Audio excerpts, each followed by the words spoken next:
Tā, čau visiem. Mazs ieskats trapecītes ražošanā. Viss mums notiek un diezgan ātri notiek. Kur arī pasūtījumiņš, ko vakardien pieņēmām, kur šodien jau braujam virsmu un ledam projām.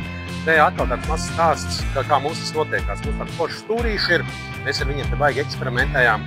Tādi kartona stūrīšiem liekas, ka sīkums, tas tāds kartons stūrītis, varbūt jā, smuki viennozīmīgi, bet viņiem ir ļoti liela funkcija. Īstenībā, kad viņi pirmām kārtām funkcija stūrītim un funkcija plēvē vedot, ja teiksim tālie gabaliet, jo sevišķi tagad, kad mums ir baigās lietavas, tā baigi svarīgi ir, lai tā plēvīt būtu virsū. Jo attiecīgi, protams, lielāki jūti tiek vēsti ar mašīnu, kurām ir manipulators, bet tas tālais ceļš ir dubļi, vējš, lietas un tā tālāk un tā joprojām, un lai viņš būtu estētiski smuks atpakojot vaļā, lai tas nebūtu virsū, tad attiecīgi šis pasargā no smiltīm, netīrumiem un tā tālāk un tā joprojām.